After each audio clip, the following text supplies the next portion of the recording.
6, 5, 4, 3, 2, 1, go.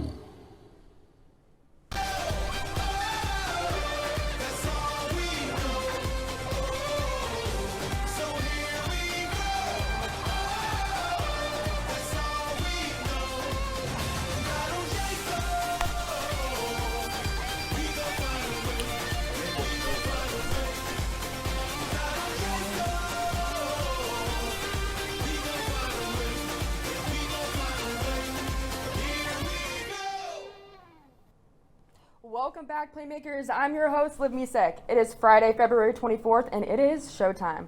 There's a lot to cover today. Stay tuned for everything you need to know from women's college basketball to NBA MVP talk. Now, I say this every week. Y'all know what to do. Grab your lunch and take a seat because it is showtime. All this and more on Playmakers. Welcome back, Playmakers. I'm Jackson Reed. That's Caroline Soro. And Caroline, I'm feeling like Katy Perry in 2010. TGIF.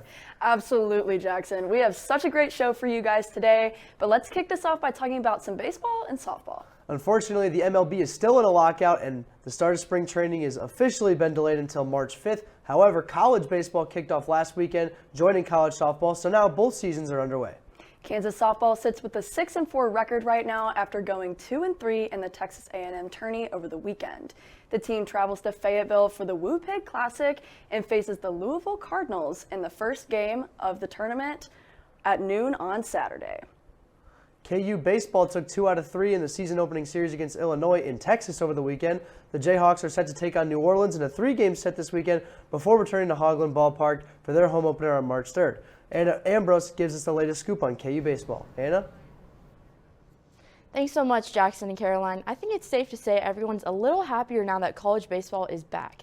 Kansas baseball headed down to Corpus Christi last weekend to open their 132nd season of baseball against Illinois. The series between the two started off on Friday night with a close game where the Jayhawks trailed 2-1 in the 8th inning. Sophomore Seth Sweetchick started the inning off with a walk and eventually scored, as well as junior Dylan Ditzenberger. Thanks to redshirt freshman Cooper McMurray's RBI double, KU grabbed the lead 4-2. Senior right-hand pitcher Jonah Ulane was able to shut it down and earned the save with the final score against Illinois 4-2. Kansas met with Illinois Saturday afternoon and scored all 12 of its runs within the first 4 innings of the game. Sophomores Maui Ahuna, Tavian Josenberger, and senior Nolan Metcalf finished this afternoon with multiple hits and 3 RBIs apiece. Ahuna and Josenberger's 3 RBIs were a career high. After a final score of 12-1, the Jayhawks were looking for their first opening weekend series sweep since the start of the 2014 season Sunday against Illinois. Kansas' only run from the 7-1 loss to Illinois came from Josenberger's RBI single to bring home junior Casey Burnham. Illinois' offense scored on the run in the 5th, 2 in the 6th, and 1 in the 9th to seal the game. Kansas still won the series 2-1 after winning the first 2 games of the weekend. The Jayhawks travel to Louisiana this weekend to take on the University of New Orleans in a 3-game series where you can catch the games on ESPN Plus and the Jayhawk Sports Network. Now let's head over to AP's Episode 2 of Season in Session. Episode 2 of Season in Session. You know, it's snow, rain, or shine for these Jayhawks. How do y'all feel about traveling in this weather? I'm nervous, very nervous. I'm from Texas, I'm not used to this. What about you? I think that the roads should be plowed, but it's still snowing, so there's no telling how well we'll get there. We are moments away from leaving. We're waiting on the bus. But rock chalk.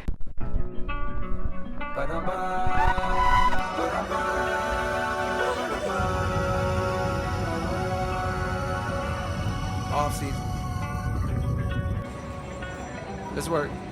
Hey. What's up, Playmakers? We have landed in Dallas. It's about a 3-hour bus trip to College Station, but we got a Royal Blue bus, so we think that's pretty cool. Rock chalk.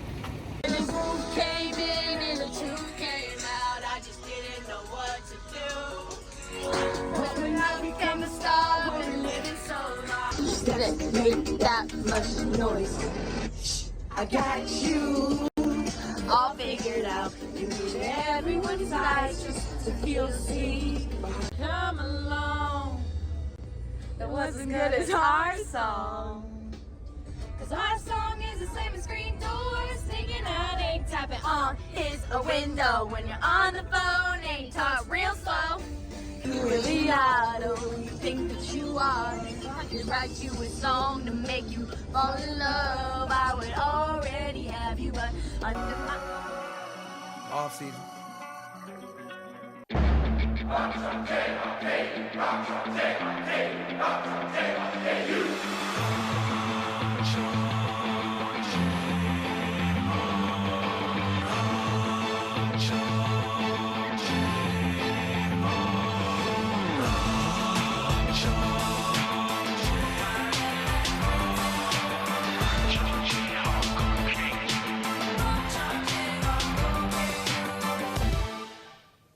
Don't forget to tune in to all of our coverage on our social media platforms, Instagram, Twitter, and TikTok. And be sure to give us a follow at Playmakers KU. Last Friday, Free State High School and Lawrence High School went head-to-head in the city showdown, where Free State's Dash Cleveland scored 23 points to beat the LHS Lions 59-47. Check out our highlights as Nick Beckham was there live to shoot this matchup.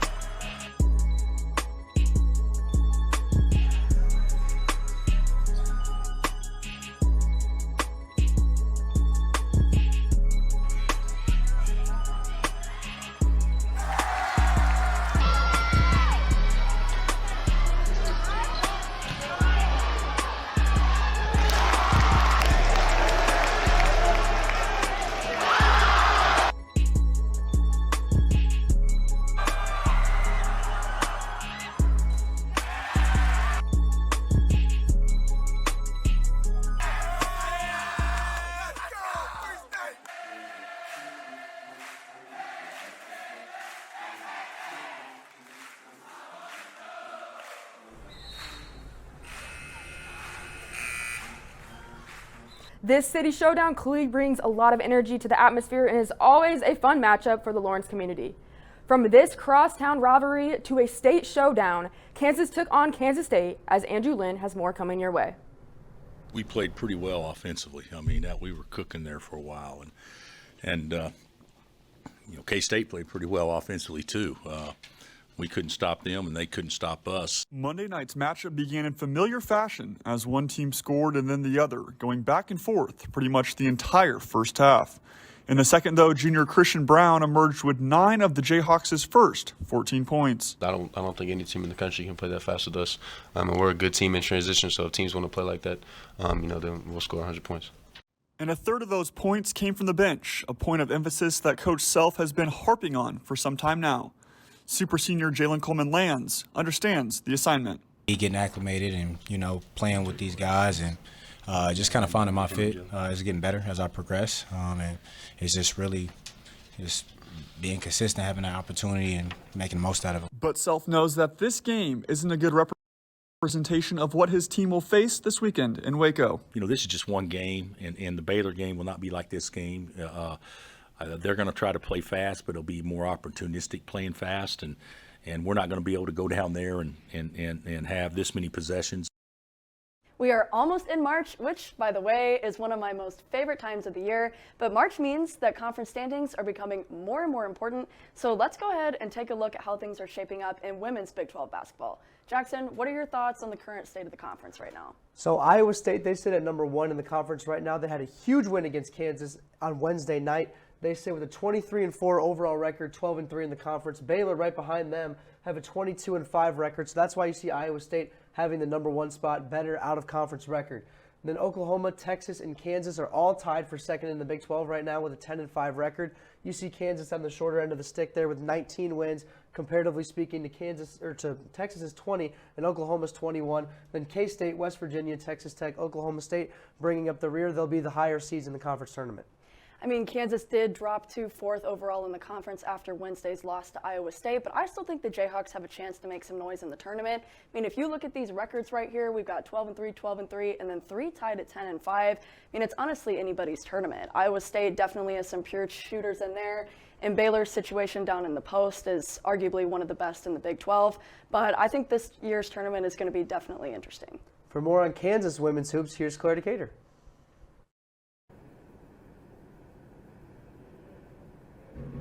Hey Playmakers, I'm Claire Decatur. That's right, back again in Allen Fieldhouse. Hey, not only has the men's basketball team been on fire this season, the women have been as well with a 19-6 record. The ladies had a 7-game winning streak until playing number 9 Iowa State, which is the program's longest conference play since 1997. The Jayhawks still had a great game Wednesday with many players showing why they are a tournament-bound team. Specifically, Diana Jackson, which is now tied for 5th overall most blocks in a single season by a Jayhawk. Also, Chandler Prater led with 17 points, also tying her career high in rebounds with 8. Lastly, Holly Kerskeeter got 7th most three-pointers in program history when she made the 136th three-pointer in her career. Not only is the team ranking in records this week, the coaches are taking honors as well. This Monday, Coach Brandon Schneider was named ESPN's Coach of the Week. This honor marks the 2nd straight week the Kansas coach has earned national recognition. The coach has guided the team to 10 conference wins for the first time since 1999 to 2000. This was a big week for Schneider's family, where also was announced on Monday that his father Bob was selected as an inductee into the Women's Basketball Hall of Fame. Tune in tomorrow at 2 p.m. to see the Jayhawks take on number 5 Baylor in Waco, Texas. Now, after this short break, Caroline Searle updates us on another women's sports team who has been dominating lately. So stay tuned for an update on Kansas tennis. After losing the first 3 matches of the spring season, Kansas women's tennis is now on a 5-match winning streak after shocking number 16 overall Old Dominion at home here at Rock Park on Sunday. The Jayhawks lost in doubles play, but definitely made up for it in the singles play after strong performances from Rafael Lucas and Sonia Smahina.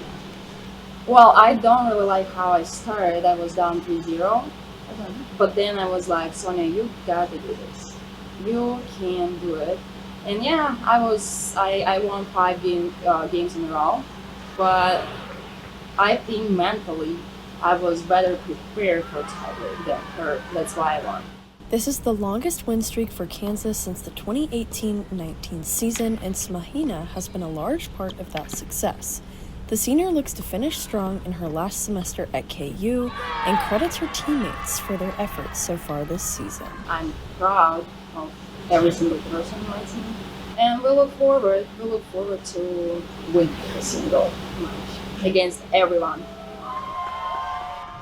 The Jayhawks look to continue their 5-match winning streak as they travel to Arizona State University on Sunday to take on the Sun Devils. Make sure to tune in and don't miss out on all the action. This is Caroline Soro reporting for KUJH. While the Jayhawks spring sports are just getting underway, NBA teams got back to work this week after their All-Star break. There's been a lot of talk on who will be the NBA MVP this season. Now to Kristen and Carson as they will share their thoughts on this award. Thanks, Liv. So, Carson, who do you think will be the NBA MVP this year? Well, Kristen, this year I'm taking the back-to-back Joker, Nikola Jokic. Who do you have? Well, I'm sad to say I won't be going with someone from my hometown team, the Spurs, but I'm going to go with Steph Curry. Why'd you choose Jokic? Well, I think Jokic is doing something that's never been seen yet again. He doesn't have Jamal Murray or Michael Porter Jr. He has no help, and he's putting up 26, 14, and 8. That's never been done before in the NBA, so I just think he's having a remarkable season and should be rewarded with MVP. What about you? Well, Steph Curry was out most of last season with an injury, but I mean, this season he's been doing really well. He's averaged 25.7 points per game, 5.4 rebounds, and 6.4 assists per game. I mean, he also just recently passed Ray Allen as the league's all-time leader for 3 points that he's made, and I just think even though he had an injury, that comebacks are great, and so he's coming back better than ever. I agree with that. He is the best shooter of all time, but Jokic is having the highest PER ever with 32.62, and that's just insane to me. I think that he should be rewarded. But also we have Giannis, Embiid, DeMar. You can put those players above Steph as well. You may be right, but after the All-Star weekend Steph Curry just had, I mean, he made 50 points. He made 16 out of 27 threes, setting the all-time record.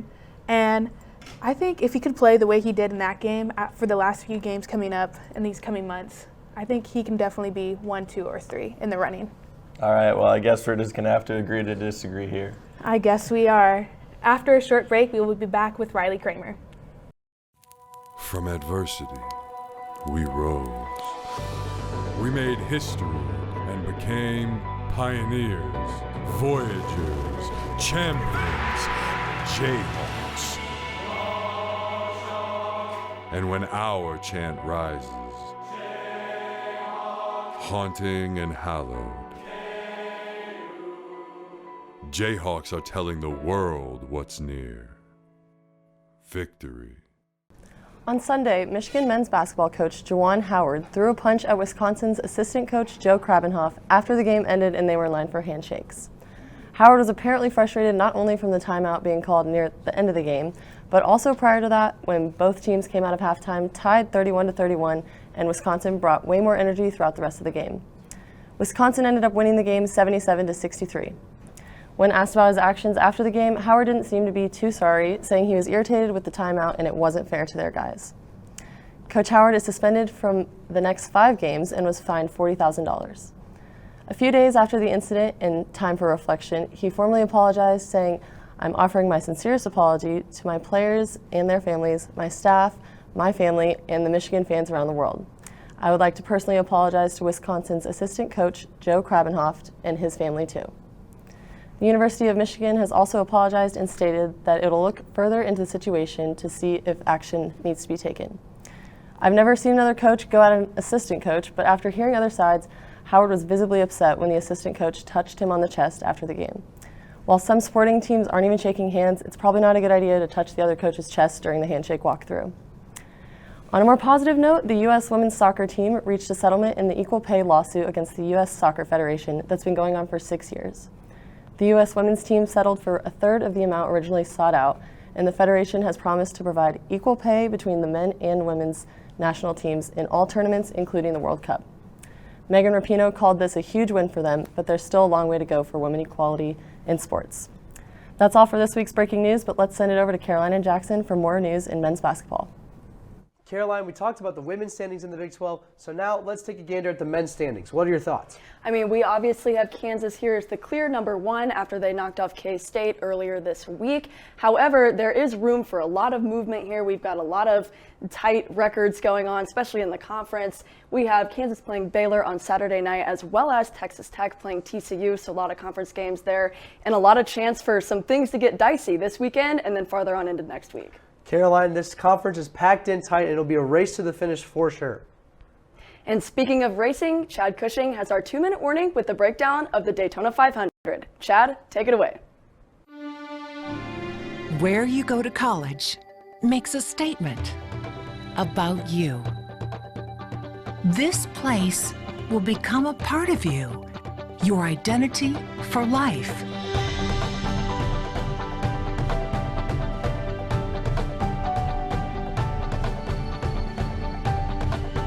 The University of Kansas, a great place to be you.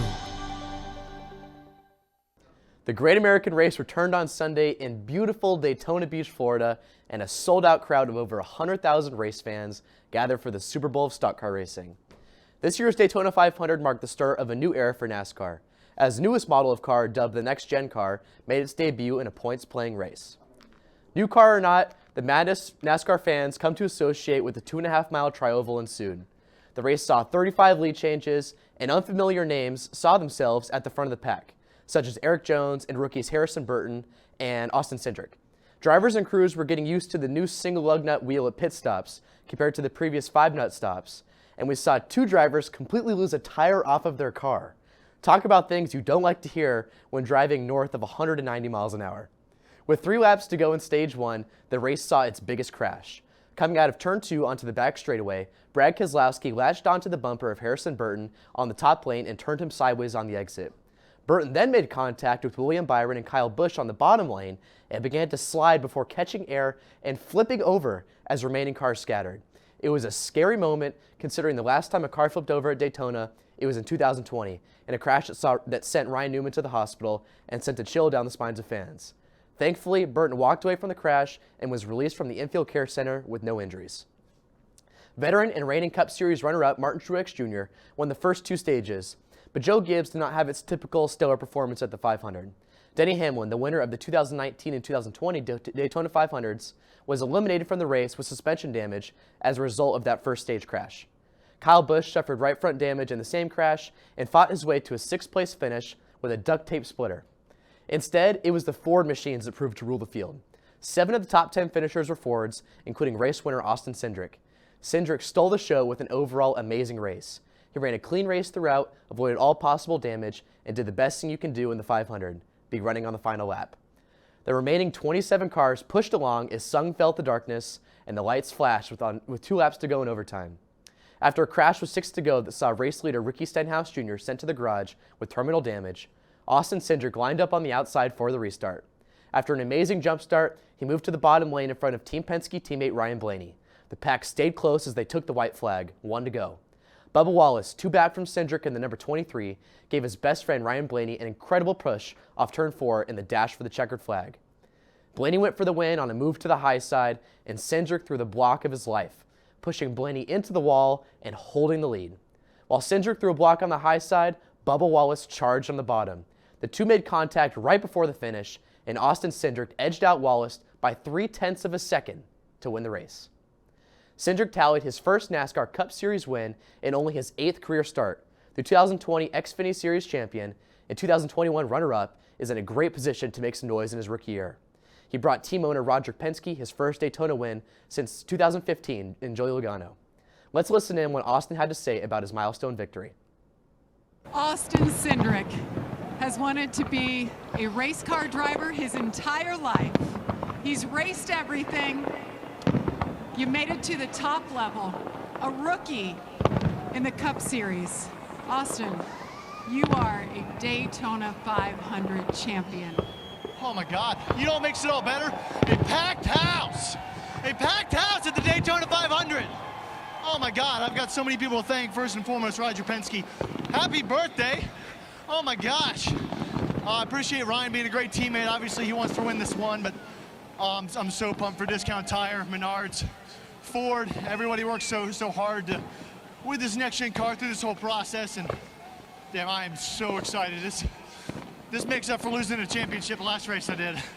The Cup Series now heads across the country to my home race at Auto Club Speedway in Southern California. Now, to live with the close. Thank you, Chad, and shout out to the rookie Chad Cushing. He's a great photographer with an even better personality. But that's all we have today, Jayhawks. Don't forget to check out our Twitter at PlaymakersKU for a schedule update on this weekend's matchups for our sports teams. Thank you for tuning in to today's show. We are the Playmakers, brought to you by Media Crossroads and produced by 2-time Emmy Award winner Maya Peterson. Have a good weekend, everybody, and remember, it's not about the game you played, but the plays you made. Rock Chalk.